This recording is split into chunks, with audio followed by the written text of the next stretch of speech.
لا حول ولا قوة إلا بالله العلي العظيم. أعوذ بالله من الشيطان اللعين الرجيم. بسم الله الرحمن الرحيم. نحمده ونستعينه نستغفره ونشكره ونتوسل إليه ونتوكل عليه. نصلي ونسلم على خيرته في خلقه حافظ سره ومبلغ رسالته سيدنا ونبينا وشفينا ومولانا ومولى الثقلين جد الحسنين بالقاسم محمد وأهل بيته الطيبين الطاهرين المعصومين المظلومين ولعنة الله على أعدائهم أجمعين. رب اشرح لي صدري ويسر لي أمري واحلل عقدة من لساني يفقهوا قولي. أما بعد فقد قال الإمام الصادق عليه السلام: اللهم عرفني نفسك فإنك إن لم تعرفني نفسك لم أعرف نبيك. اللهم عرفني رسولك فإنك إن لم تعرفني رسولك لم أعرف حجتك. اللهم عرفني حجتك فإنك إن لم تعرفني حجتك ضللت عن ديني. صلوات پڑھ دو. سے مجالس کی یہ تیسری مجلس جس میں امام جعفر صادق علیہ السلام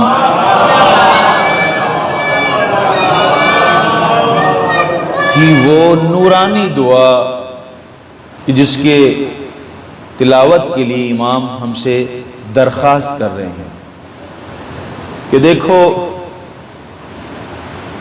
تم اپنی عقل سے اللہ تک نہیں پہنچو، بلکہ دعا کرو اللہ سے کہ پروردگارہ ہمیں اپنی معرفت کی توفیق دے، اور پروردگارہ اگر تو نے اپنے معرفت کی توفیق نہیں دی تو ہم تیرے رسول کو نہیں پہچان سکتے.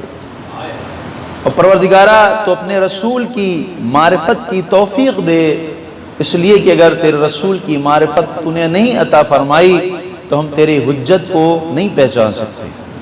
اور پروردگارہ تو اپنے حجت کی معرفت کی توفیق دے، اس لیے کہ اگر حجت کی معرفت نہیں ہوئی حاصل ہمیں تو ہم گمراہ ہو جائیں گے، برباد ہو جائیں گے، سب ختم ہو جائے گا. اب تک کی جو گفتگو چل رہی تھی وہ یہی کے اوپر ہے کہ اشہدو اللہ الہ. ابھی اللہ تک ہم لوگ پہنچ ہی نہیں پائے ہیں اور کل 2 مجلسیں رہ گئی ہیں. بہرحال کوشش کرتے ہیں، لیکن اسی میں خود اتنے مطالب ہیں کہ اگر اس کو ہم سمجھ گئے، لا الہ کو اگر ہم اچھے سے سمجھ گئے تو اللہ تک خود بخود پہنچ جائیں گے، خود بخود پہنچ جائیں گے، ہے نا. پھر ہم کو کچھ کرنے کی ضرورت نہیں ہوگی. کچھ سسٹم ہے اللہ کا، ہے نا، قانون ہے. میں اس کی ایک مثال پیش کروں کیسے پہنچیں گے. آپ پیڑ لگے ہوئے ہیں، ہے نا. ابھی مثلا مثال کے طور کے اوپر دھان لگ رہے ہیں. اگر یہ کہا جائے کہ دھان کی سچائی جو ہے وہ کولڈ ڈرنک سے کی جائے تو دھان جو ہیں بڑے اچھے ہوں گے، میٹھے میٹھے بھی ہوں گے، کلرفل ہوں گے. تو آپ ہماری عقل پر تعجب کریں گے کہ مولانا کو ابھی 3را دن آیا ہے اور اتنی گرمی بھی نہیں پڑ رہی، یہ کیسی باتیں کر رہے ہیں؟ ہے ایسا کہ صاحب ہمارے یہاں کا جو آم کا درخت ہے وہ کھٹا ہو گیا بہت زیادہ. کاش اب ایسا کیجئے شہد کی سینچائی کرا دیجئے، میٹھا ہو جائے گا. کیسی بات کر رہے ہیں؟ شہد کی سچائی ہو سکتی ہے؟ نہیں ہو سکتی. ہم توجہ چاہ رہا ہوں، میں نے کیا کہا تھا وہ بات ذہن میں رکھیے گا، چونکہ اس سے ہمیں اس کو کام لینا ہے.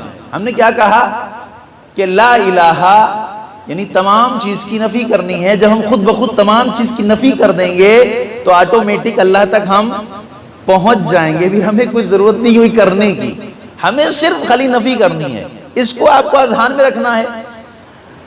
اب جو مثال ہم نے دی وہ کیا تھی کہ صاحب اگر آپ اپنے گھر میں پیڑ کی سچائی کولڈ ڈرنک سے کرتے ہیں، پیڑ کی سچائی شہد سے کرتے ہیں، پیڑ کی سچائی آپ پیٹرول سے کر رہے ہیں، تو مولوی صاحب کیسی باتیں کر رہے ہیں؟ پیڑ کی سچائی ہوگی وہ پانی سے ہی ہوگی. ہاں یعنی اللہ نے وضع کر دیا ہے، اللہ نے بتا دیا ہے کہ اگر تم چاہو کہ پیڑ کی سچائی اپنی مرضی سے کر کے اسے ہرا بھرا رکھو تو تم ہرا بھرا نہیں رکھ سکتے. تو یہ بتائیے کہ جب ایک پیڑ کی سچائی ہم اپنے اعتبار سے نہ کر کے ہرا بھرا رکھ سکتے ہیں تو پھر اپنی زندگی کو اپنے اعتبار سے چلا کے کیسے ہرا بھرا رکھ سکتے ہیں؟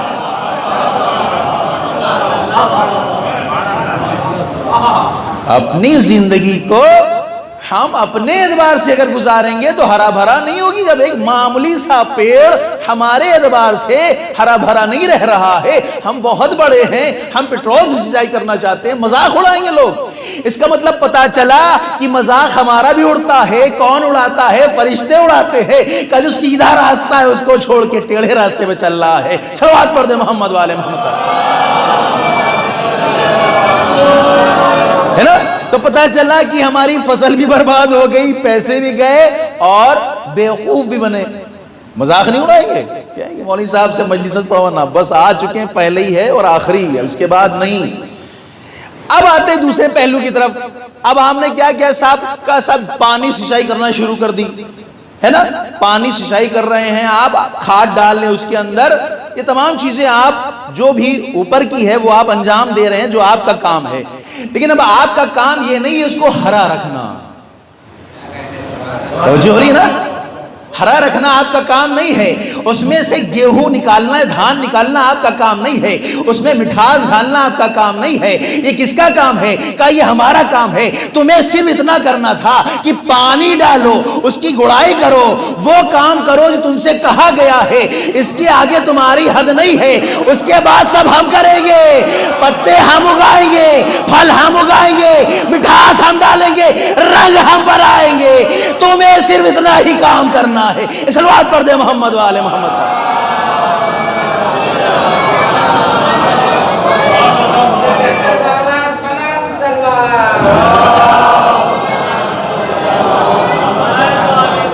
ہے نہیں کوئی نہیں کہ صاحب اس میں ہم نے شکر ڈال کے اس کو میٹھا بنایا ہے. نہیں کوئی کہتا ہے. کس نے میٹھا بنایا اس کو؟ خدا نے بنایا. کیا کام کیا؟ ہم نے صرف پانی ڈالا. پروردگار کہ بھئی یہی تو تم سے چاہ رہے ہیں، ہم تم سے وہ نہیں چاہ رہے تم نہ کر پاؤ، ہم وہی چاہ رہے ہیں جو تم کر سکتے ہو. ہم تم سے چاہ رہے ہیں نماز پڑھو جو تم کر سکتے ہو. ہم تم سے چاہ رہے ہیں روزہ رکھو جو تم کر سکتے ہو. ہم تم سے چاہ رہے ہیں اچھی باتیں کرو تم کر سکتے ہو. ہم تم سے چاہ رہے ہیں والدین کی اطاعت کرو کہ تم کر سکتے ہو. ہم تم سے چاہ رہے ہیں رزق حلال کماؤ جو تم کر سکتے ہو. ہم ایسا کام نہیں لے رہے کہ کہیں دونوں پیر کھڑے ہو کے ہم کو یاد کرو. نہیں، ہم تو کہہ رہے تو اپنے پیر پہ کھڑے نہیں ہو سکتے، لیٹ جاؤ، بیٹھ جاؤ، آنکھوں سے پڑھو، لیکن ہمیں چھوڑو مت. صلوات پڑھ دے محمد والے.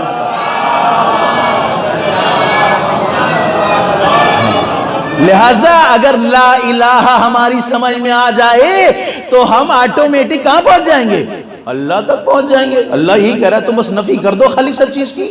اپنے ایگو کو ہٹا دو، اپنے مقام منصب کو کنارے رکھ دو، اپنی شہرت کو کنارے رکھ دو، اپنے ہوا ہوس کو کنارے رکھ دو، پھر دیکھو ہم تمہیں کہاں پہنچاتے ہیں. ہاں بہت دور پہنچاتا اللہ. ایک خوبصورت سی حدیث یاد آ گئی مجھے، میں آپ کے اذہان عالیہ تک پہنچاؤں. ایک صلوات پڑھ دے محمد والے پر.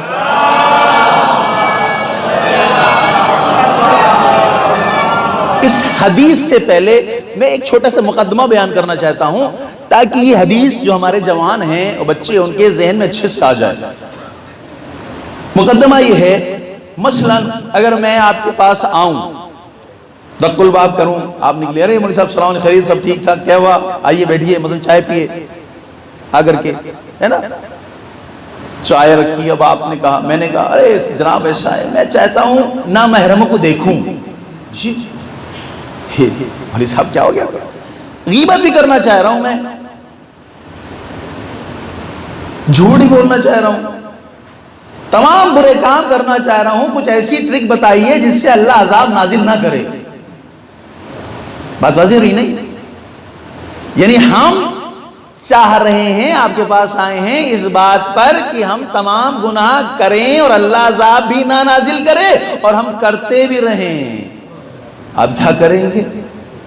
چائے ادھر دیجئے، اٹھئے، اٹھ جائیے، بس آپ کہاں سے آئے ہیں وہی راستہ پکڑ لی سیدھے. کریں گے نہیں کریں گے؟ ہے نہیں کہ کون سا بیہودہ سوال لے کر کے آگئے ہیں، ہمیں گناہ کرو گے تو عذاب نہیں ہوگا تمہیں، کیسی بات کر رہے ہو؟ یعنی یہ پتا چلا ہم جان بوجھ کے گناہ کر رہے ہو، پتا ہے عذاب بھی ہوگا. ہاں، چونکہ ہم اس کے اہل نہیں تھے، ہمارے اندر وہ معرفت نہیں ہے، وہ کمال نہیں ہے، وہ علم نہیں ہے کہ جو اہل بیت علیہ السلام کے پاس ہے، کہ ان کے پاس جیسا سوال لے کے جاؤ گے اس کا حل ملے گا، اس کا سلوشن ملے گا. اس لیے کہ ہم ناقص ہیں، ہمارے پاس عقل نہیں ہے، ہم فوراً جلدی فیصلہ کر دیں گے، لیکن یہ وہ ہیں جو کریم ابن کریم ہیں، ان کا رابطہ اللہ سے ہے، یہ علم لدنی کے مالک ہیں، یہ علم غیب کے مالک ہیں، جو مسائل ہیں وہ یہی حل کریں گے. بس اس مقدمے کا عرض یہی کرنا تھا کہ ایک شخص آتا ہے مظلوم کربلا کے پاس، امام حسین علیہ السلام کے پاس،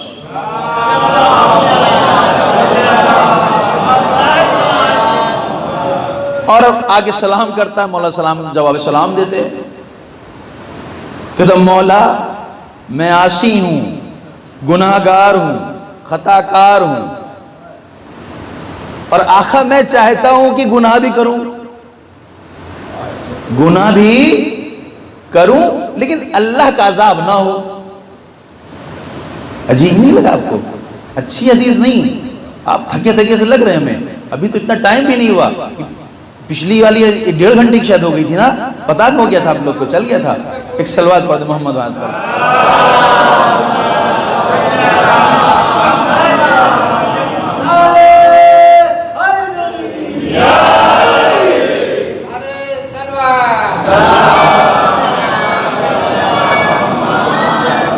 عجیب سوال ہے، یہی سوال جو بھی ہم نے آپ سے کیا یا ہم سے کوئی کرے تو ہم اس کو فوراً نکال دیں گے، کیسی بات کر رہے ہو. لیکن چونکہ یہ در اہل بیت پہ آیا ہے اور در اہل بیت پہ کوئی مایوس جاتا نہیں ہے. وہ کہتا ہے مولا میں چاہتا ہوں گناہ کروں، گناہ پہ مصر بھی رہوں اور گناہ کرتا چلا جاؤں اور عذاب الہی نہ ہو. امام نے کیا جواب دیا کو پتا ہے؟ بہت خصوصی حدیث سے واقعہ. امام نے کہا، مثال کے طور یہ نہیں کہا کہ رات میں 12:01 کے اوپر ایک ٹانگ کو اٹھا کے ایک ہاتھ کو اوپر کر کے اور تسبیح لے کر کے اور یہ کرو گے تو تمہارے اوپر عذاب نہیں ہوگا. نہیں، ایسا کچھ نہیں کہا، ایسا نہیں کہا امام نے. امام نے سمپل سی بات کی، بالکل آسان سی جو ہم کر سکتے ہیں. اب یہ حدیث ہم سنا رہے ہیں، اب اگر یہ کام جو امام بتا رہے ہیں بہت زیادہ نہیں ہے، انہوں نے کہا کہ 1.5 لاکھ مرتبہ تم کو ہی کرنا ہے کام، 1 کروڑ مرتبہ ایسا کرنا ہے، نہیں. امام فرماتے ہیں افعل 5 اشیاء واذنب ما شئت، 5 چیزوں کو انجام دے لو اور جو گناہ کرنا چاہے کرو.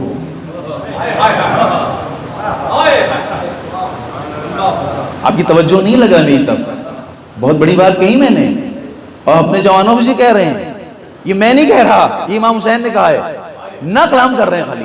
افعل 5 اشیاء واذنب ما شئت، 5 چیزوں کو تم کو انجام دینا ہے، اس کے بعد جو گناہ کرنا چاہے کرو، اللہ عذاب ہی نہیں کرے گا تم پر. واہ بھائی واہ، کتنے مزے کی بات ہے. اب شراب بھی چکھ سکتے ہیں، لیکن 5 کام کے بعد کھل کے غیبت بھی کر سکتے ہیں، مگر 5 کام کے بعد رشوت بھی لے سکتے ہیں مگر ہاں بیوی کو اپنے گھما سکتے بے پردہ 5 کام کرنے کے بعد، لیکن یہ 5 کام ہوں گے تبھی گناہ ہو سکتا ہے، وگرنہ پھر امام حسین بھی تیار نہیں ہیں۔ اب وہ 5 کام کیا ہیں وہ اپنے جوانوں کو بتانا ہے، تو صلوات پڑھیں ایک اچھی سی۔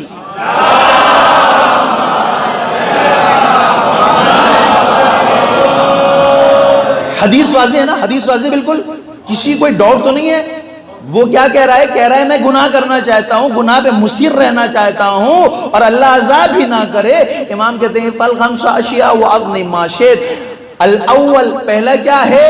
کلا تاکل رزق اللہ واغنم ما شئت، رزق الہی مت کھاؤ اور جو گناہ کرنا چاہے کرو۔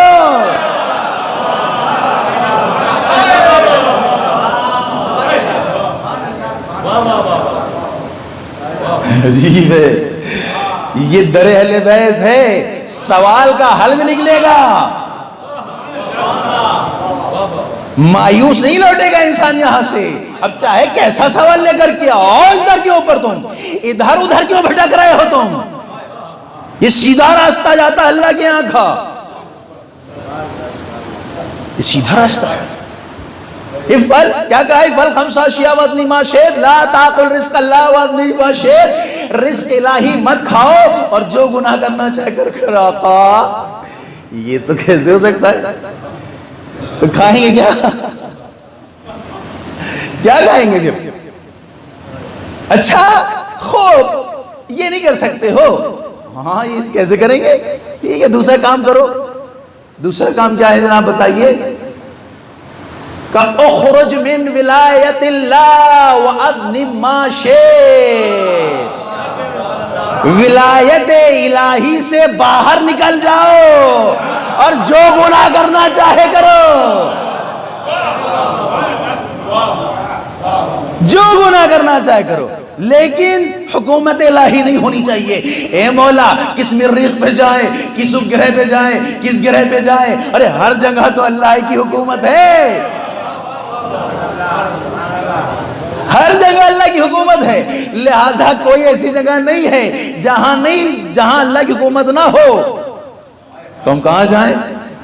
اچھا امام بھی کتنا کریم، ابن کریم ہے، اچھا یہ نہیں کر سکتے ہو، ٹھیک ہے پھر تم چاہتے گناہ کرنا، گناہ کرتے رہو، اللہ عذاب بھی نہ نازل کرے، خود تم کھانا رزق نہیں کھا سکتے ہو، مسئلہ نہیں ہے، تم جو ہے ولایت سے باہر نہیں نکل سکتے ہو، مسئلہ نہیں۔ تیسرا کام کر لو۔ تو تیسرا کام کیا ہے؟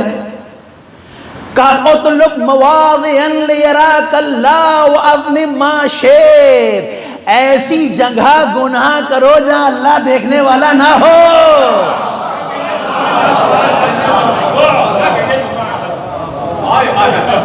ایسی جگہ گناہ کرو جہاں اللہ دیکھنے والا نہ ہو۔ ہاں ہے نا؟ اب نہیں پتا، میں نے چونکہ پنجم نہیں کیا ہے، میں ڈائریکٹ پہنچا ہوں مدرسے میں، لہٰذا مجھے پتا ہے مثلا کسی سے کہ تنظیم کی کتاب میں ایک ایسا چیپٹر ہے جس میں ایک استاد اپنے شاگرد سے بڑی محبت کرتا تھا اور سارے شاگرد سے جلتے تھے کہ صاحب یہ کون سے سرخات کے پر لگے ہوئے ہیں کہ اس سے محبت کرتے ہیں۔ ایک دن جب جو استاد تھے ان کو ابھاؤ ہوا اس چیز کا کہ یہ گڑبڑ ہے تھوڑا سا مسئلہ، اور جو دوسرے طلاب ہیں، اسٹوڈنٹس ہیں، وہ غلط سوچ رہے ہیں، تو انہوں نے کہا ایسا ہے کہ کل ہم تمہارے امتحان لیں گے۔ کس چیز کا امتحان؟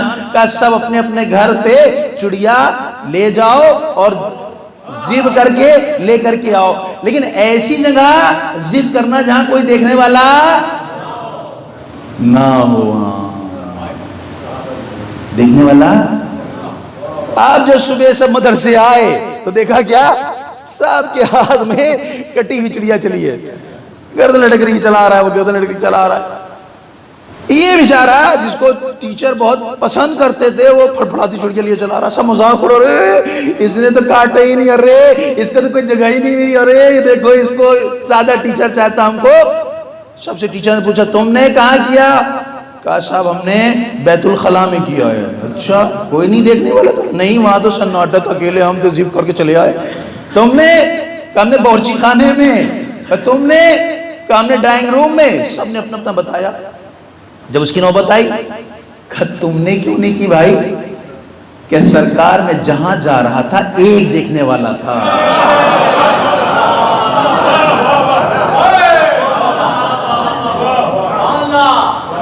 ایک دیکھنے والا تھا، لہذا آپ نے شرط رکھی تھی کہ کوئی دیکھنے والا نہ ہو. بس یہی تو امام فرما رہے ہیں، ایسی جگہ گناہ کرو، ایسی جگہ تم بے پردگی کرو، ایسی جگہ جھوٹ بولو، ایسی جگہ رشوت لو، ایسے مقامات پہ تم نمازیں چھوڑو جہاں اللہ دیکھنے والا نہ ہو. بس اللہ نہیں دیکھے گا، عذاب بھی نہیں ہوگا. صلوات پڑھ دے محمد والے محمد پر.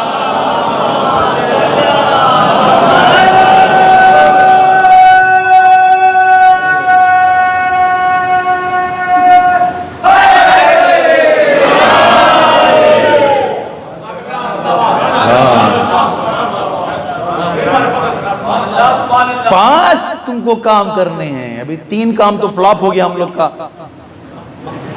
ہے نہیں؟ ہو گیا کہ نہیں ہو گیا؟ بھائی ہم کچھ چھوڑ سکتے ہیں؟ نہیں چھوڑ سکتے. ارے ایک گٹکا تو آدمی جلدی چھوڑنے کو تیار نہیں ہوتا ہے، تو کھانا کہاں سے چھوڑ دے گا؟ دوسری چیز کہا اللہ کی ولایت سے کہاں چلے جائیں گے؟ جا ہی نہیں سکتے کہیں. تیسری چیز کہا بھائی ایسی تو کوئی جگہ نہیں ہے، ہر جگہ تو اللہ دیکھ رہا ہے. کہا اچھا تم گناہ کرنا چاہتے ہو. ابھی اس کی سمجھ میں ابھی بھی نہیں آیا، لیکن امام سمجھانا چاہ رہے ہیں کہ بھیا سمجھو اس بات کو، لیکن تمہیں ہم مایوس نہیں بھیجیں گے. کہا 2 کام اور رہ گئے ہیں، کہ وہ بتائیے جناب کیا ہے یا اپنا رسول اللہ کیا ہے وہ؟ آپ فرماتے ہیں کہ اذا جاء ملک الموت لیقبض روحک فادفع عن نفسک واغنم ما شئت. جب ملک الموت تمہاری روح قبض کرنے کے لیے آ رہے ہوں تو روح قبض مت کرنے دو، اور جو گناہ کرنا چاہے کرو. کہتے رہے کہ جناب لقمان بھی پھنس گئے تھے اپنا بنا بنا کر کے. جب پوچھنے والے پوچھا اس میں ایک کمی رہ گئی ہے تو بس بول دیے کیا؟ کہا یہی تو رہ گئی تھی، تم بول رہے ہو یہ بول نہیں رہا ہے. صلوات پڑھ دے محمد والے محمد پر.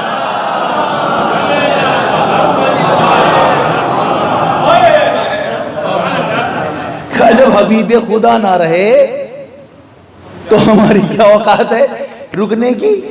ہم کیسے اس کو باہر کر دیں گے؟ یہ تو شہزادی فاطمہ کا گھر تھا، در تھا، جہاں اس نے انتظار کیا، لیکن اور کہیں انتظار نہیں کرتا ہے. یہ جس حال میں اسی میں جانا ہے. اچھا یہ بھی نہیں کر سکتے.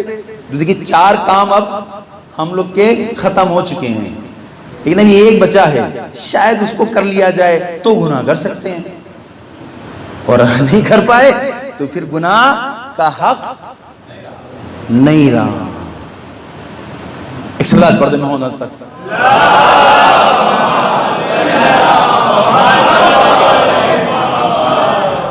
امام فرماتے ہیں اذا ادخل مالک فی النار فلا تدخل فی النار واظلم ما شئت. جب دروغان جہنم تمہیں جہنم میں ڈال رہا ہو تو جہنم میں جاؤ ہی نہیں، جو گناہ چاہے کرو. ہو سکتا ہے ایسا؟ جب دروغان جہنم ہمیں جہنم میں ڈالے تو بچ سکتے ہیں ہم؟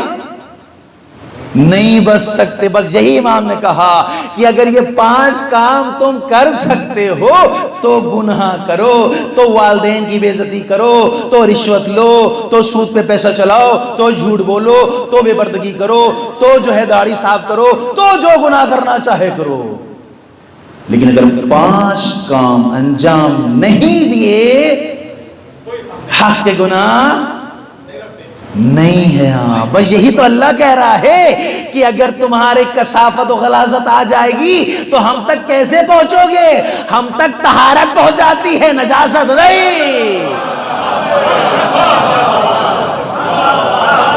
اور یہی امام حسین بھی سمجھانا چاہ رہے ہیں. بھیا سمجھو، اپنے آپ کو گناہوں سے دور رکھو، اور اگر خدا نہ خواستہ اگر گناہ ہو گیا ہے تو یہ انتظار نہ کرو کہ جب بڈھے ہوں گے تب توبہ کر لیں گے، نہیں، تمہیں مہلت نہیں ملے گی بلکہ پوری عمر ختم ہو جائے گی، اصلاً توبہ نہیں کر پاؤ گے۔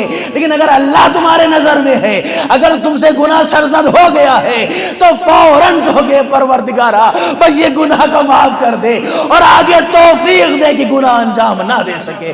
صلوات پڑھ دے محمد و آل محمد۔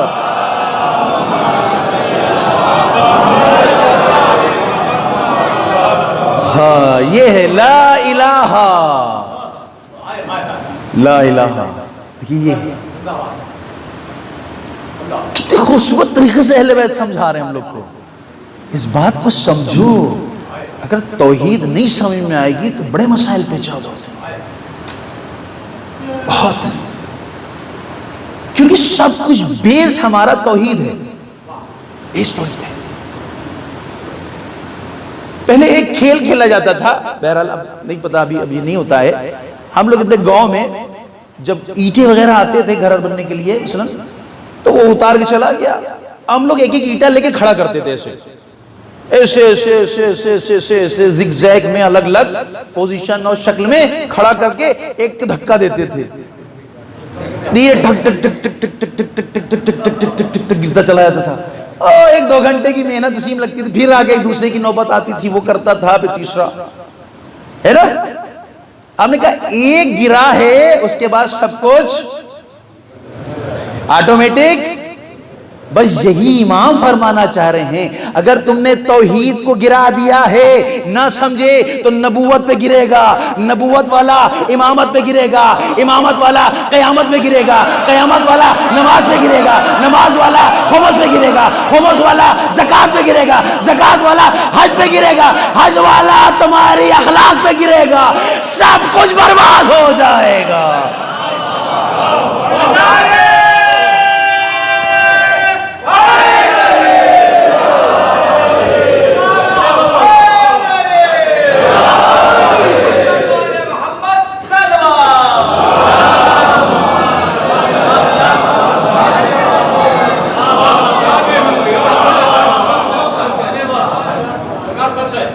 بس یہی کرنا ہے ہم کو، اور کچھ تھوڑی کرنا ہے۔ اگر توحید گڑبڑا گئی ہماری تو نبوت بھی ختم، اور نبوت گڑبڑائی تو پھر امامت کو خطرہ، امامت گئی تو سب چیزیں چلتی چلی جائیں گے پھر۔ ہاں، اب اگر ہم نماز میں تساہلی کر رہے ہیں تو پھر اوپر والے کو دیکھیں، ہاں توحید کیسی ہے۔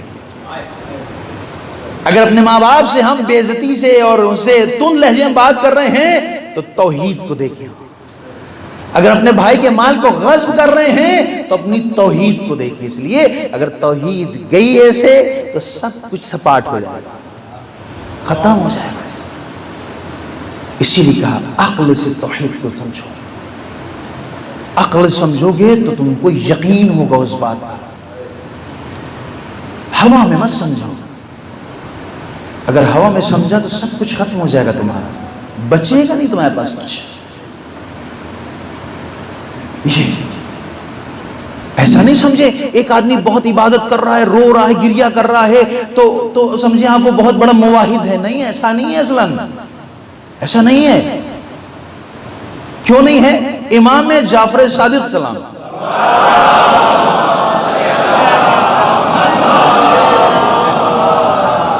اسی توحید کے درس میں بیان کرتے ہیں۔ امام فرما رہے تھے، کہتے ہیں کہ ایک مرتبہ ایک ملک جو تھا وہ اڑتا ہوا ایک جگہ سے گزر رہا تھا، تو اس نے ایک معبد دیکھا، معبد میں ایک عابد کو دیکھا، جو عابد مستقل گریہ وزاری کر رہا تھا، ذکر الہی کر رہا تھا۔ تو اس ملک نے دیکھا کہ کتنا بڑا عابد ہے، دیکھا کہ آیا جو عابد کا جس میں نام لکھا جاتا ہے عباد کا، اس رجسٹر میں اس کا نام ہے کہ نہیں ہے۔ اب جو اس نے دیکھا اس کا نام ہی نہیں۔ یہ کون ہے؟ عابد، عبادت کر رہا ہے، ایک معبد میں بیٹھا ہوا، گریہ وزاری کر رہا ہے، رو رہا ہے، ذکر الہی کر رہا ہے۔ اس ملک کو بڑا تعجب ہوا کہ آخر چکر کیا ہے بھائی، پوچھا اے پروردگارہ یہ بتا کہ یہ تیری مدح ثنا کر رہا ہے، تیرا ذکر کر رہا ہے، رو رہا ہے، اور اس کا نام اس لسٹ میں نہیں ہے جس میں عابدوں کے نام لکھے گئے ہیں. کیسا ہے کہ تم انسانی شکل اختیار کر کے کچھ دن اس کے پاس رہو تو سمجھ میں آئے گا کہ یہ کیسا ہے. اچھا انسانی شکل اختیار کس نے؟ اور وہ آیا اس معبد کے پاس، سلام کیا، اس نے جواب دیا کہ بھائی ایسا ہے میں کچھ دن تک تمہارا مہمان بن سکتا ہوں. اس نے کہا مشکل نہیں، آؤ ہم ادھر عبادت کر رہے ہیں، تم اس گوشے میں عبادت کرو بس. اچھا یہ بیچارہ ملک جو تھا، جو انسانی شکل میں آیا تھا، یہ بیچارہ عبادت کر رہا ہے، ادھر وہ عبادت کر رہا ہے. ملک نے دیکھا، کہنے لگا عبادت تو ٹھیک کر رہا ہے یہ، کوئی نقص نہیں پایا جا رہا، کوئی عیب نہیں پایا جا رہا، بات کیا ہے آخر؟ نہیں سمجھنا اسے. اور جب دونوں کی بات ختم ہو گئی، پھر جب آئے کہہ رہے بھائی یہ بتاؤ، ملک پوچھ رہا ہے عابد سے، بھائی یہ بتاؤ کہ تم کیوں گریہ زاری کر رہے ہو؟ زیادہ ہوگا کچھ ذکر الہی، ٹھیک ہے، کیا تم نے کوئی گناہ کیا ہے، کوئی خطا کی ہے، کچھ کیا ہے، آخر رو کیوں رہے ہو تم؟ کہا اچھا تمہارے رونے کی وجہ جاننا چاہتے ہو؟ ہاں. معبد سے باہر چلو. اچھا باہر آیا، دیکھا ہری ہری خوب گھاس لگی ہوئی ہے. کہہ رہے میں اس لیے رو رہا ہوں کہ اللہ مجھے اتنی توفیق نہیں دے رہا ہے کہ اپنا ایک گدھا بھیجتا اور وہ سامنے گھاس چرتا اور میں اس اللہ کے گدھے کی زیارت کم سے کم کرتا. کہ یہ ہے اس کے دماغ، یعنی توحید کے لحاظ سے اس کے ذہن میں کم سے کم اللہ کی زیارت نہیں نصیب ہو رہی ہے تو اس کے گدھے کی زیارت تو نصیب ہو جاتی. کہ بس یہی وجہ ہے کہ اس کا نام عبادت گزار میں نہیں ہے، اس لیے کہ اس نے توحید ہی نہیں سمجھی ہے. اگر توحید سمجھتا ہوتا تو ایسی بیوقوفی کی حرکت نہ کرتا. صلوات پڑھ دے محمد والے محمد.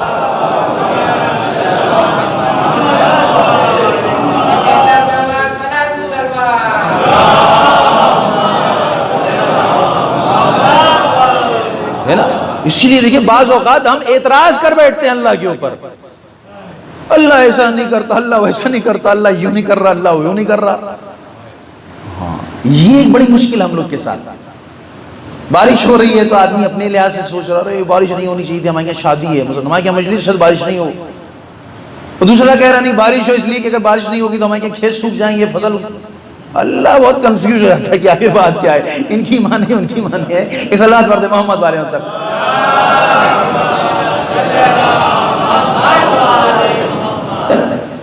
بہت مسئلہ ہے یہ. جیسے ایک نبی تھے، ان کی دو بیٹیاں تھیں، ایک کی شادی جو ہے وہ کسگر کے ساتھ کر دی تھی جو کوزے وغیرہ بناتا تھا، گھڑے وغیرہ بناتا تھا. ایک کی شادی جو ہے وہ کسان کے ساتھ. جب یہ نبی جو ہے وہ کسگر جو کوزے بناتے تھے ان کے پہنچے، کہا بابا آپ نبی ہیں، آپ دعا کر دیجئے کہ بارش نہ ہو، اس لیے اگر بارش ہو جائے گی تو جو کچھ میرے میاں نے بنایا ہے سب ختم ہو جائے گا اور پھر ہم کہاں سے کھائیں گے. نبی ہنسے، کہنے بہتر ہے جو اللہ سمجھے وہی بہتر ہے. وہاں سے نکلے دوسری بیٹی کے پاس آئے، کہنے کیا بات ہے؟ کہا بابا آپ نبی ہیں، آپ کی دعا مستجاب ہوگی، آپ دعا کر دیجئے کہ پانی برسنے لگے تاکہ ہمارے جو میاں نے جو شوہر نے جو کھیتی کی ہے بارش ہو جائے گی تو زمین نرم ہو جائے گی، اس میں دانا ڈالنے میں آسانی ہوگی. پھر نبی مسکرائے اور کہا کہ اللہ جو سمجھے بہتر کرے. ایک لڑکی کہہ رہی ہے کہ بارش ہو، دوسری کہہ رہی ہے کہ بارش نہ ہو. اگر ہم اللہ کے مسائل میں ٹانگ اڑائیں گے تو مسائل ہمارے ساتھ کھڑے ہو جائیں گے. توحید پھر ہماری صحیح نہیں ہے. توحید مطلب یہ ہے جو مصلحت الہی ہے وہی ہے. ہمارے لیے اگر صحیح نہیں لگ رہا ہے تو ہمیں ضروری تھوڑی کہ ہمارے لیے صحیح ہو. سب کو دیکھ کے کام چلنا ہے، سب کو دیکھ کے کام. شیخ بہائی ہے نا، شیخ بہائی کا آپ لوگوں نے نام سنا ہے نا؟ سنا ہے شیخ بہائی؟ شیخ بہائی پتہ ہے کون ہے؟ یہ سائنٹسٹ بھی ہیں، یہ انجینئر بھی ہیں، یہ عارف بھی ہیں، یہ فقیہ بھی ہیں، یہ عالم بھی ہیں، یہ سب کچھ ہیں گویا. بس اب لفظ نہیں بچے ہمارے پاس، سب کچھ. امام رضا علیہ السلام کی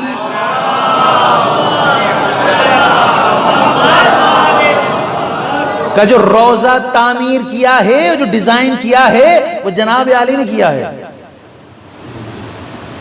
اور اس کی خصوصیت یہ ہے کہ جب سورج کی پہلی کرن نکلتی ہے تو وہ سیدھے امام کے زری پر پڑتی ہے، اور اس زری کے اوپر جو شیشہ یا ہیرا جو بھی لگا ہے اس سے ریفلیکٹ ہوتا ہے، اور جتنی بھی اوپر نقاشی ہے وہ سب جگمگانے رکھتی ہے، نہایت خوبصورت دیکھنے کو لگتا ہے۔ یہ ہے یہ۔ یا اصفہان میں ایک مسجد ہے جسے مسجد جنبان کہتے ہیں، جنبان کہتے ہیں ہلانے کو۔ اس کی خاصیت یہ ہے کہ ایک مینار کو آپ ہلائیں گے دوسری مینار ہلنے لگتی ہے۔ اب سوچیں پھر کیا ہے یہ، بہت بڑے۔ ابھی اگر اس سے گفتگو کی جائے تو مجھے لگتا ہے کہ کم سے کم 1-2 گھنٹہ چاہیے ہے، اور اس کے لیے پھر ہوگا یہ کہ اپلوڈ نہیں ہو پائے گی ہماری ویڈیو۔ جو ایک سلوات پڑھ دیں محمد۔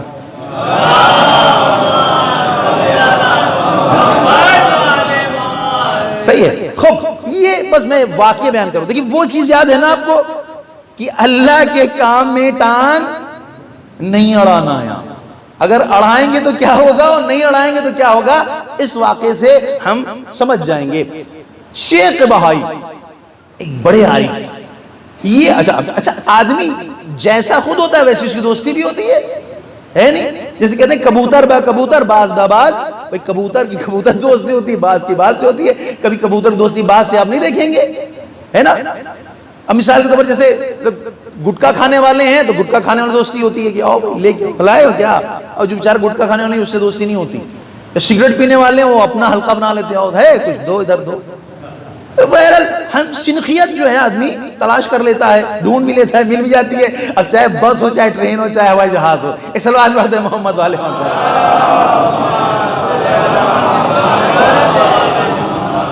تو بہرحال جیسے شیخ بہائی ویسی بھائی ان کا دوست بھی ہوگا، ہلکے میں تھوڑی ہوگا کوئی۔ شیخ بہائی تاریکی شب میں پہنچے اپنے دوست کے یہاں، دیکھا حجرے میں اندھیرا، کہ بھائی تمہیں کیا اندھیرا کیوں ہے؟ کہا مسئلہ یہ ہے کہ تیل ختم ہو گیا۔ اچھا پھر؟ کہ کوئی دوسری چیز گیس وغیرہ؟ کہ کچھ بھی نہیں ہے ہمارے پاس۔ کہا اندھیرے میں بیٹھیں گے ہم لوگ؟ کہا نہیں رکو ابھی آتے ہیں۔ جگ لیا انہوں نے، باہر نکلے، حوض میں پانی بھرا تھا، پانی لیا اور لے کر کے آئے اور لالٹین میں ڈال دیا، اس کے بعد جلائی، لالٹین جلنے لگی۔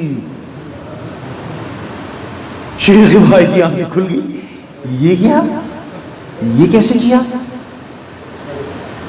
کہ یہ ایسے کیا کہ ہم نے کبھی اللہ کے کاموں میں ٹانگ نہیں اڑائی۔ اگر اس نے بیمار ڈالا کہ شکر الحمدللہ، اس نے صحت یاب کیا الحمدللہ، کچھ مل گیا شکر للہ، نہیں ملا الحمدللہ، جس حال میں رکھا ہم نے شکر کیا ہے اور الحمد بھیجا ہے اس کا۔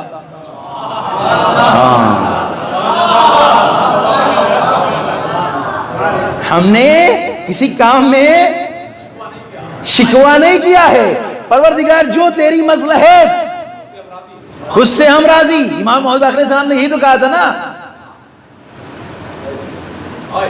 کہ دیکھو ہم کو جس حال میں اللہ رکھتا ہے ہم اسی حال میں خوش رہتے ہیں، جبکہ ہمارے پاس طاقت ہے، سب کچھ کرنا چاہے کر سکتے ہیں ہم۔ جیسے امام قاضی السلام کو اریسٹ کیا گیا تو ان کے ساتھ جو ان کے چاہنے والے تھے ان کو بھی اریسٹ کیا گیا، کہا آقا ایسی گندی جگہ رکھا گیا ہے، کہا آنکھیں بند کرو، آنکھیں بند کی، ایک پتہ ہاتھ رکھا، ہاتھ ہٹایا کہ نہیں رہی یہ کہاں گئے، کہ یہ جنت کی جگہ ہے۔ کہا تمہیں ظاہر میں لگ رہا ہے ایسا ہے، کہ تم نے کیسے کیا ہے، پانی بھر کے تم نے جو ہے وہ لالٹین جلا دی۔ ہم نے کسی کام میں ٹانگ نہیں اڑایا۔ کہ اچھا بعض اوقات آدمی بتاتا ہے اس پہ آدمی عمل بھی کرتا ہے، تو آدمی یہ سنا ہٹاؤ یار، سننے والی چیز ہٹاؤ، ثواب تو مل ہی گیا ہے۔ ایک صلوات پڑھ دیں محمد والے محمد۔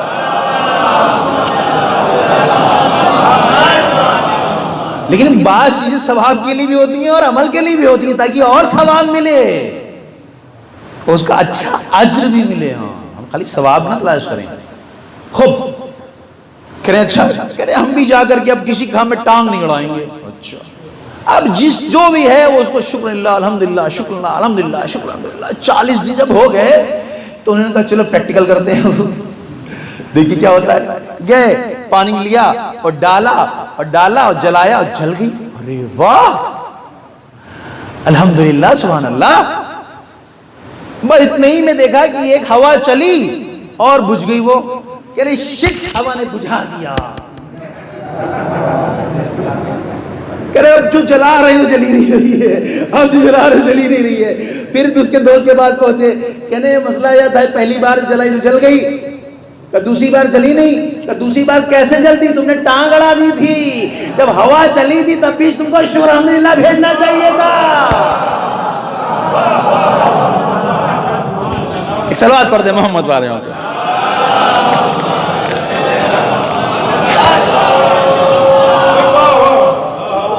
تو مسئلہ یہی ہے کہ جب توحید سمجھ میں نہیں آتی ہے انسان کو تو پھر یہی حرکتیں ہوتی رہتی ہیں، اور جب توحید سمجھ میں آتی ہے تو کیا کہتا ہے انسان؟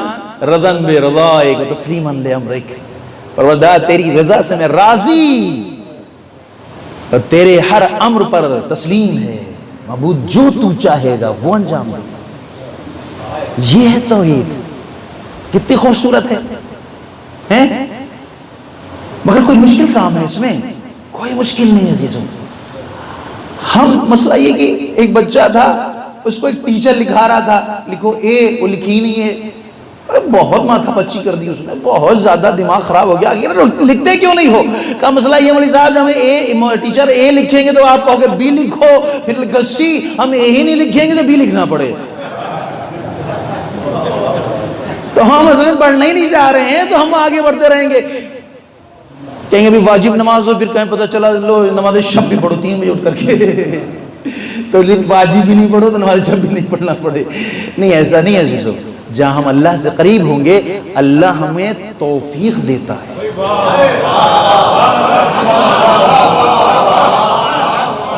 یاد رکھیے ہمارے اندر کچھ تھوڑی ہے، کچھ ہے یقین، اگر ہم اپنا ہاتھ اپنی مرضی سے اٹھانا چاہے تو نہیں اٹھا سکتے جب تک اللہ کی مرضی شامل حال نہ ہو۔ اللہ کی مرضی شامل حال ہے تو یہ ہاتھ ہے ہمارے اوپر، اللہ کہ نہیں اٹھے گا تو نہیں اٹھے گا، پھر ہم لاکھ کوشش کر لیں اٹھا نہیں سکتے ہیں، چاہے جتنے بڑے پہلوان کیوں نہ ہوں، نہیں اٹھا سکتے۔ اصل مسئلہ یہی ہے، امام صادق ہی فرما رہے ہیں اللہم عرفنی نفسک، پروردگارہ تو اپنی معرفت فرما دے معبود، اس لیے کہ اگر نہیں فرمائے گا تو زندگی خراب ہے ہماری، نتیجہ ذلت و رسوائی ہے، دین سے گمراہی ہے۔ لیکن کب جو ہم اس کے سامنے بیٹھیں گے کم سے کم گڑگڑائیں گے، روئیں گے، تب اس کو پسند ہے، رونا بندے کا رونا پسند ہے نا، رونا پسند ہے بندے کا، اچھا لگتا ہے اللہ کا۔ ایک جو اتنا مانگتا پروردگار ایسا کام ہو جائے گا، ٹھیک ہے اس کو کر دو، جلدی سے کر دو، اس کی آواز اچھی نہیں لگتی ہم کو، کر دو جلدی سے، دوبارہ نہ مانگے ہم سے۔ اور ایک بندہ گڑگڑا رہا ہے پروردگار بہت گناہگار، معبود ایسا نہیں ہوتا، اللہ کہہ رہا ہے رکو، اس کی آواز بڑی اچھی لگتی ہے ہم کو، اتنی جلدی پورا نہ کرو کہ اس دم یہ پھر واپس لوٹ کے نہیں، اسے تھوڑا رکھو، ہم دل نہ چھوٹا کر لیں اللہ کی طرف سے، نہیں حق نہیں ہم کو اصلا دل چھوٹا کرنے کا۔ اللہ دے تب بھی شکر ہے پروردگار، اس لیے کہ ہم نہیں اس قابل تھے تو نے دیا، اور نہیں دے تب بھی شکر کریں معبود میرے لائق شاید نہیں تھا تو ہم کو نہیں ملا۔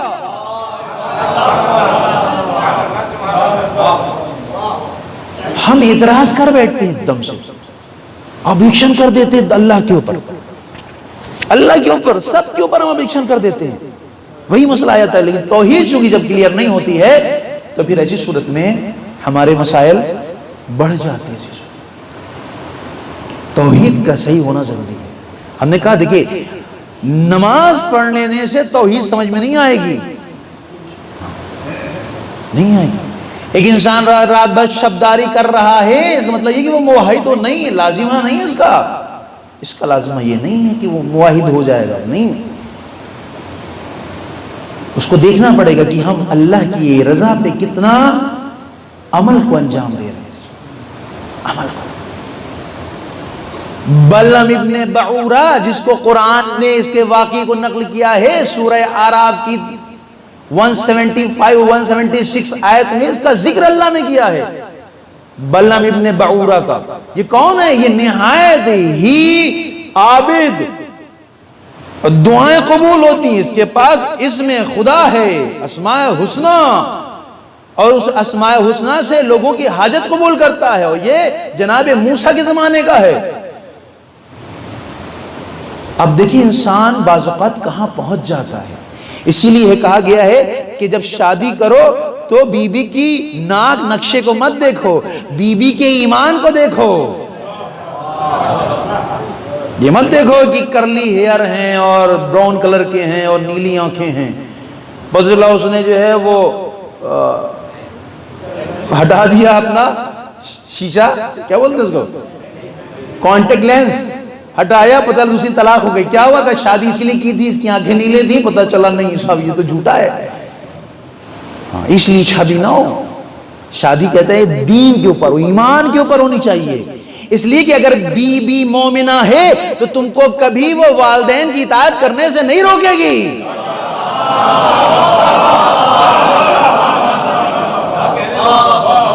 اور اگر بی بی روک رہی ہے اس کا مطلب یہ ہے کہ وہ ایمان نہیں رکھتی ہے، تم کو بھی لے جائے گی جہنم میں، خود بھی وہیں رکھے گی تمہارے ساتھ. اپنے ساتھ ہی رکھنا چاہتی تم کو. لہٰذا اگر وہ ٹانگ اڑا رہی ہے اطاعت میں کہ ابا کیا ہیں، چھوڑو ہٹاؤ، دوسرا بھائی بھی تو ہے، تیسرا بھائی بھی تو ہے، ایسا بھی تو ہے، ویسا بھی تو ہے، نہیں، اس کا بیوی نہیں، بیوی صحیح نہیں ہے. یہ بعض اوقات ہم گناہ کر دیتے ہیں بیویوں کی وجہ سے کہ تم بھی بابو ہو، تو تمہارا جو پڑوس میں وہی بابو، اس کو دیکھو اس نے کہاں سے کہاں دکان اور مکان کھڑا کر دیا ہے اور تم جہاں ہو وہیں کو ٹھہرے ہوئے ہو. اس کو دیکھو ادھر سے ادھر کرتا، ادھر کدھر کرتا ہے، اکٹھا کرتا ہے، اور تم دیکھو وہی لکیر کے فقیر، جاتے ہو چلے آتے ہو، جاتے ہو چلے آتے ہو. ارے کچھ ٹھیک کام کرو. اس کو ٹھیک سمجھ رہی ہے، پتہ چلا وہ جو ٹھیک کرتا اس نے وہ بھی غلط کرا دیا، سب کچھ گیا اس کو. ایسا نہ ہو کہ بلعم ابن بورا جو مستبد دعویٰ تھا، جس کی دعائیں پوری ہوتی تھیں، لوگ آتے تھے، جناب موسیٰ کے خلاف اس کو کھڑا کیا گیا کہ تمہاری دعا پوری ہوتی ہے، تم بد دعا کر دو. تو بلعم ابن بورا نے انکار کر دیا، یہ کہ نبی اللہ ہیں، ہم ان کے یہ مومن ہیں، یہ متقی پرہیزگار ہیں، ہم اس کے خلاف کھڑے نہیں ہوں گے، نہیں ہو جائیں گے ہم. کہا نہیں تم کو جو چاہیے دیں گے. کہا نہیں ہمیں نہیں کچھ چاہیے. انکار کرتا رہا. آخر میں دکھتی ہوئی رگ پہ ہاتھ رکھا گیا. وہ کون ہے؟ محترمہ مسز پہنچے خوب گفٹ لے کر کے ایمیزون سے بک کرا کر کے. ایک صلوات پڑھتے محمد والے محمد.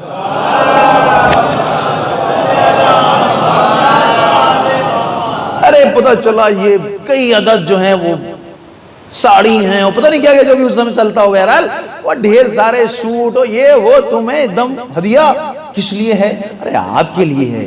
اچھا ہاں کتنا خوبصورت ہے، یہ ہے وہ ہے، یہ آپ سب آپ کے لیے، کھانا کا سامان آپ کے لیے، پہننے کا آپ کے لیے، یہ سرخی پاؤڈر جتنا سب آپ بالکل سجے دھجے گھومے پھرے سب آپ کے لیے ہے. ایک کام کرنا ہے، لیکن آپ کو کیا کرنا ہے؟ اپنے میاں کو راضی کر لیجئے. کس کے لیے؟ کس کے لیے؟ حجت خدا کے خلاف بد دعا کر دی.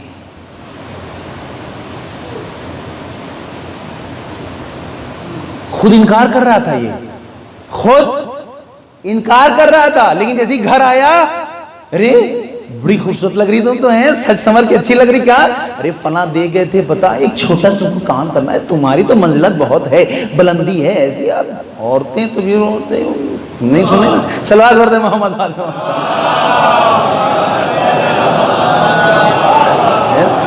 ایسا نہ کہیں میری بیوی سن لے تو مشکل کھڑی ہو جائے گی پھر. ہے خوب آپ لوگ کی بھی سن سکتی ہیں. صلوات پڑھتے محمد والے. نہیں بہرحال سب مومنہ ہیں، عزائے حسین میں مستقل مصروف رہنے والی ہیں. شیاطین کے اشرار سے انشاءاللہ سب کو اللہ محفوظ رکھے. اب بیوی کے رنگ ڈھنگ تھوڑا بدلے، اس نے الگ الگ طریقے سے ایموشنل بلیک میلنگ شروع کر دی. الگ الگ طریقے سے بلیک میلنگ کرتی نہیں ہے، یہ نہیں کر دو ایسا ایسا.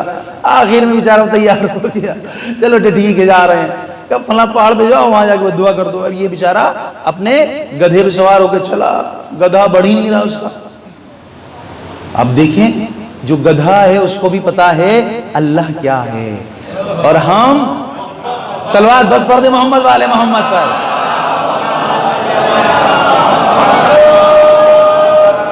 یعنی گدھا گناہ کے لیے تیار نہیں ہے،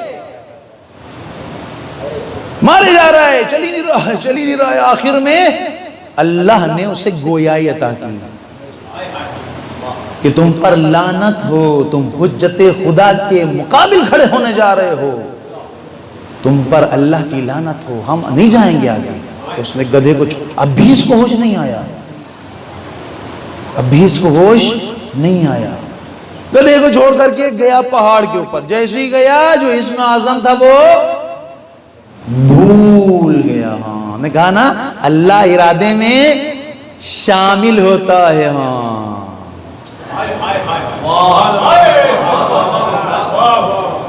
اللہ ارادے میں شامل ہوتا ہے، بھول گیا کہ کیا نہ کیا کہیں کر کے ہم دعا کریں۔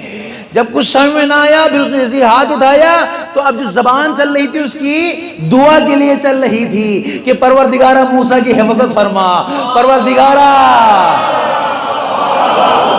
بس یہ خدا ہے۔ اگر انسان خدا پر باور کرتا ہے تو اگر اس کے مد مقابل کوئی بد دعا کرتا ہے تو دعا میں تبدیل ہو جاتی ہے۔ صلوات پڑھ دے محمد والے محمد کا۔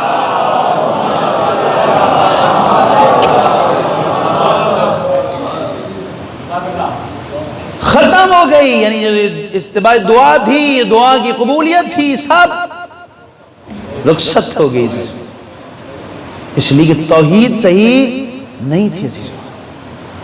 سب کھیل اسی کا ہے، سارا دار و مدار اسی پہ ڈیپینڈ ہے ہمارا۔ لہذا امام حسین السلام کربلا میں مستقل توحید کو ہی بیان کر رہے تھے، مستقل توحید کو، کہ تمہاری جو اذانیں ہیں وہ غلط ہیں اس لیے کہ تم اللہ کو نہیں مان رہے ہو، تمہاری نمازیں ایک دم بیکار ہیں اس لیے کہ تم اللہ کے سجدہ نہیں کر رہے ہو صحیح طریقے سے، تم حجت خدا کے مد مقابل کھڑے ہو۔ امام یہی بتا رہے ہیں۔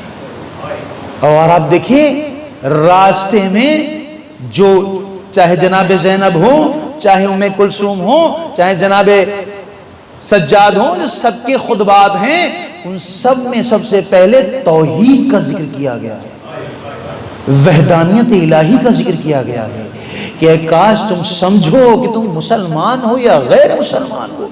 اگر اس اللہ کو مان رہے ہو تو یہ نیزے کے اوپر سر تلاوت کر رہا ہے یہ تمہاری سمجھ میں کیوں نہیں آ رہا؟ یعنی تمہارے پیٹوں میں اتنا نجس سرایت کر گیا ہے کہ تمہاری حقانیت تمہارے سمجھ میں آ نہیں رہی ہے۔ امام حسین نے یہی تو کہا تھا کہ ہماری باتیں تمہارے سمجھ میں اس لیے نہیں آتی کہ تمہارے پیٹ میں حرام بھرا ہوا ہے، اس حرام کو نکال دو گے تو حسین کی بات سمجھنے لگو گے، سمجھنے لگو۔ یہ قافلہ شام پہنچتا ہے، رات کا وقت ہے، جسے کوفے میں روکا گیا تھا کہ جب دن نمودار ہوگا، سورج نکلے گا، باقاعدہ پورا شام سجایا جائے۔ جو گئے انہوں نے زیارت کی ہے عزیزو، جو بازار ہے وہ آج بھی ویسے ہی موجود ہے۔ اینا برداری کی گئی ہے کہ اگر ادھر سے نہ دیکھ پائے تو ادھر سے دیکھا جائے۔ عزیزو کتنا سخت مرحلہ ہے یہ اہل حرم کے اوپر، امام سجاد کے اوپر۔ یہی وجہ ہے جب امام سجاد سے کوئی پوچھتا تھا اے مولا آپ کا سب سے زیادہ اذیت کہاں ہوئی ہے، امام ارے سر پر ہاتھ مار کے کہتے تھے الشام الشام الشام، ارے سب سے زیادہ اذیت شام میں ہوئی ہے۔ ارے ہمارے لیے چاروں طرف سے آئینے لگائے گئے تھے تاکہ ہماری ماں پھوپھیوں کو دیکھا جا سکے۔ ارے سجاد میں کیا گزر رہی تھی یہ سجاد ہی جانے۔ رات کا وقت وہی روکا گیا، اعلان کیا گیا کہ شام کو سجایا جائے، صبح میں سب سے کہا جائے کہ آؤ جشن مناؤ، ہاں وہ آ رہے ہیں کہ جس نے یزید کے خلاف خروج کیا تھا، ان کے سر ہیں، ان کے اوسرا ہیں، ان کو اسیر کر کے لایا جا رہا ہے۔ عزیزو شام رات ختم ہوتی چلی جا رہی ہے. جس طرح سے جناب زینب نے شب عاشور شام غریبہ میں یہی کہا تھا کہ رات اتنا بڑھ جا کہ کل وہ نمودار ہونے والا ہے. ارے جس میں ہمارے سروں سے چادریں چھن جائے گی، ارے جس میں ہم کو کشا کشا پھرایا جائے گا. بی بی بھی دعا یہی کر رہی ہے، اے پروردگارا اس رات کو طویل کر دے، اس لیے کہ کل جب وارد ہو گیا تو سب لوگ ہم کو دیکھیں گے ہمارے سر پہ چادر نہیں ہے. عزیزو صبح نمودار ہوتی ہے، قافلہ داخل ہوتا ہے. عزیزو ساری عورتیں چھت پہ کھڑی ہوتی ہے، منادی ندا دیتا جاتا ہے، یہ سر ہیں ان لوگوں کے جس نے یزید کے خلاف خروج کیا ہے، یہ ان کے اونٹ ہیں، یہ ان کی عماریہ ہیں، یہ ان کے ہودج ہیں جو اس قافلے میں شامل تھے، یہ ان کے بچے ہیں جن کو اسیر کر کے لایا جا رہا ہے. عزیزو اس میں سے ایک ہند ہے کہ یزید کی بیوی ہے، کنیزہ اس کے پاس آتی ہے، کہتی ہے ہند ارے تمہارا شوہر فتح یاب ہوا ہے، کامیابی کے نگاڑے بج رہے ہیں، کیا تم ان لوگوں کو درد نہیں دیکھو گی جو مغلوب ہوئے ہیں؟ ہند نے کہا نہیں ضرور دیکھیں گے. کنیزوں نے سوارا، سجایا، قیمتی لباس پہنایا، اس کے بعد پھر اس دارالاقامہ پہ آئیں، اس چھت پر آئیں جہاں ان کی کرسی رکھی گئی. کرسی پہ ہند بیٹھی، جیسے ہی سرانا شروع ہو گئے، ایک مرتبہ ہند نے سروں کو دیکھا، سمجھ میں آ گیا یہ کوئی اور لوگ ہیں، یہ وہ نہیں ہے جن کو جاروج کے شہید کیا گیا ہے، یہ مقدس لوگ ہیں. ایک مرتبہ ہند کھڑی ہو گئی اور جب وہ اونٹ گزرنا شروع ہو گئے، ہودج پاس آئی تو ایک مرتبہ جناب زینب فرماتی ہے اے بہن کلثوم سامنے جو دیکھ رہی ہو عورت کون ہے؟ کہا ارے یہ ہماری کنیز ہے. کہا زینب ارے سر کو نیچا کر لو کہیں پہچان نہ لیے جائے. اجرکم اللہ، اجرکم اللہ. جو سر نے اپنا زینب نے اپنا سر نیچے کیا، ام کلثوم نے سر نیچے کیا. جیسے ہی ان کی ہماری پاس سے گزری، ایک مرتبہ ایک کنیز نے روکا اور ہند قریب آ کے کہتی ہے کہ تم لوگ کہاں سے تعلق رکھتے ہو؟ ایک مرتبہ جیسے ہی زینب نے کہا انا من بلاد المدینہ، ارے ہم مدینہ شہر سے تعلق رکھتے ہیں. ارے جو ہند ارے بیٹھی ہوئی تھی وہ زمین پر آ گئی. بی بی پوچھتی ہے اے کنیز یہ بتا کہ تو نیچے کیوں آ گئی؟ کہا اہل مدینہ کے احترام میں، اہل مدینہ کے احترام میں زمین پہ بیٹھ گئی ہوں، اس لیے کہ اہل مدینہ پہ ہمارا سلام ہو. ارے ہم وہاں کی کنیز تھے. زینب پوچھتی ہے اچھا، زینب پوچھتی ہے اچھا. ایک مرتبہ پھر ہند کہتی ہے کہ کہاں سے تعلق ہے تمہارا، تمہارا کس گھرانے سے تعلق ہے؟ ایک مرتبہ زینب نے جواب نہ دیا اور پھر ہند نے اعتراض کیا، اصرار کر کے کہتی ہے اے بی بی ذرا بتاؤ نہ تم ارے کس خانوادے سے تعلق رکھتی ہو؟ زینب فرماتی ہے ہم بنی ہاشم سے ہیں. اور ایک مرتبہ ہند تڑپ جاتی ہے ارے بنی ہاشم کے کس گھرانے سے؟ کالی ابن ابی طالب. ارے جیسے ہی سنتی ہے ماتم شروع کر دیتی ہے. کہا تم کون ہو بی بی؟ کہا میں تمہاری شہزادی زینب ہوں، یہ تمہاری شہزادی ام کلثوم ہے. ہند تڑپ کے کہتی ہے اے بی بی میرا آقا حسین کیسا ہے؟ خیریت سے تو ہے؟ ایک مرتبہ زینب اشارہ کے کہتی ہے یہ سر جو دیکھ رہی ہو یہ تمہارا آقا حسین۔ ارے تڑپ جاتی ہے، اپنے چادر کو پھینک دیتی ہے۔ زید یزید دیکھتا ہے ارے یہ کیا ہو گیا؟ اے تم نے چادر کیوں پھینک دی؟ اے یزید تم پر لعنت ہو، ارے تم نے میرے آقا کو شہید کر دیا۔ یزید کنیزوں سے کہتا ہے ارے جاؤ ہند کو چادر پہناؤ۔